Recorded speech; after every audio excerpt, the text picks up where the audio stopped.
North south migration.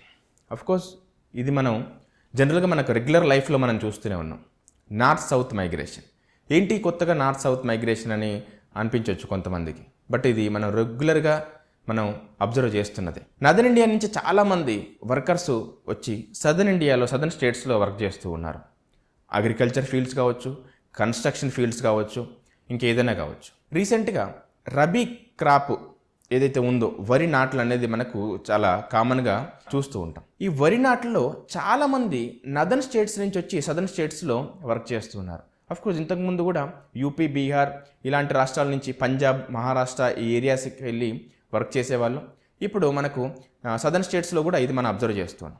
Construction field పర్టికులర్గా in Hyderabad కావచ్చు, లేకపోతే in Vijayawada, in Visakhapatnam, in any state or in any centre or city in particularly in southern states, we are observing migrants from northern states, particularly from UP, Bihar, West Bengal, Rajasthan to southern states. ఎందుకు ఇలా జరుగుతుంది? దీనికి కారణాలు చాలా ఉన్నాయి. అందులో మనం కొన్ని చూస్తే మేబీ ఇక్కడ వర్కర్స్ సరిగ్గా అవైలబుల్ లేక మనం నదర్న్ స్టేట్స్ నుంచి ఇక్కడికి ఇంపోర్ట్ చేసుకుంటున్నాము కావచ్చు, లేదంటే అక్కడ వాళ్ళకి ఎంప్లాయ్మెంట్ దొరకపోవడం వల్ల సదర్న్ స్టేట్స్కి migrate అవుతుండొచ్చు.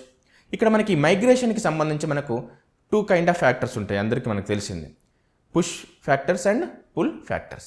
What ever it is, push factors అవ్వచ్చు, పుల్ ఫ్యాక్టర్స్ అవ్వచ్చు. We are observing lot of migration from northern states to southern states. Particular reasons ఏంటి అని చెప్పేసి మనం అబ్జర్వ్ చేస్తే, maybe differences of population density, ఆ డిఫరెన్సెస్ ఆఫ్ ఎంగేజ్ పాపులేషన్ కూడా మనం అబ్జర్వ్ చేయొచ్చు. When it comes to southern states, engage population is lesser than northern states. This is very very important one. ఎందుకంటే in recent days Andhra Pradesh CM Chandrababu Naidu గారు plus Tamil Nadu CM Stalin గారు కూడా హైలైట్గా చెప్తుంది ఏంటి అని అంటే, ఎక్కువ మంది పిల్లల్ని కనండి. Why? The reason is very clear, that is because of decreasing engage population and decreasing child population in southern states. ఈరోజు చూస్తే సదర్న్ స్టేట్స్లో ఫెర్టిలిటీ రేటు లెస్ దాన్ 2 కూడా ఉంది.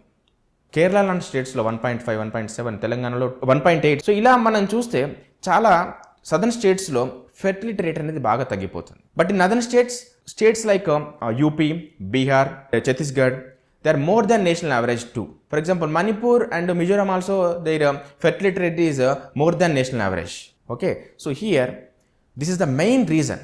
This is the main reason for north-south migration, that is population difference, population density difference and engaged population difference and working age population difference also. So how to arrest this migration or how to tackle this migration, unfavorable migration?